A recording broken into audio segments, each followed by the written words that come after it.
هاي ماين شولر. النهاردة معادنا مع التقييم السادس. يلا بينا نبدأ.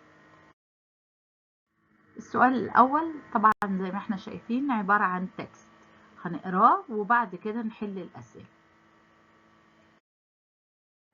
وبعد ما قرينا القطعة يلا نشوف الأسئلة معانا. السؤال الأول Der Text ist über.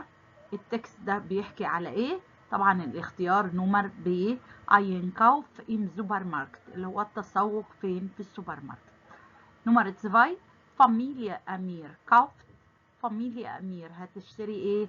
طبعا الاختيار نمر د اللي هو 1 كيلو طماطم und 2 كيلو فلايش.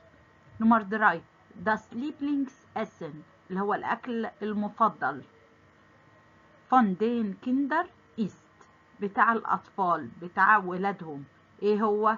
طبعا الاختيار نمر د برضو اللي هو بيتزا. نمر 4 فراو أمير ها ايه اللي في الاختيارات الأربعة؟ طبعا هات دراي كيندر عندها 3 أطفال. السؤال التاني طبعا عبارة عن ايميل، وزي ما اتعودنا اول حاجة ان انا بعملها لما اجي احل ان انا ابدل الاسامي. طيب بنشوف كده الايميل بيحكي على ايه. بيقول ايش فايس انا عارف دو لبست ان دويتشلاند انت عايش في المانيا.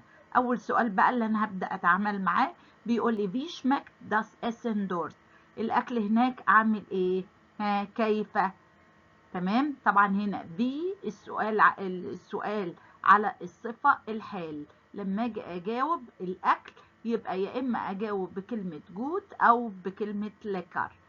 السؤال التاني was ist du gern يعني انت ايه الاكل اللي انت بتحبه؟ بتحب تاكل ايه قوي؟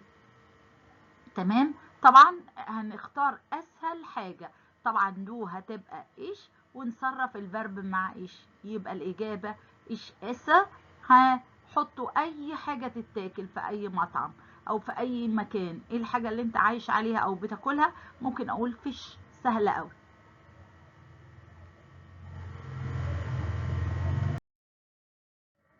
وطبعا دي الإجابة بتاعتي يبقى هلو مونيكا.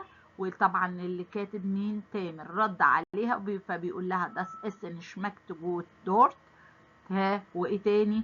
قال لي الجملة التانية أو الإجابة التانية ich esse gern fish فلايش أي حاجة بقى أعرف أكتب. تشوس.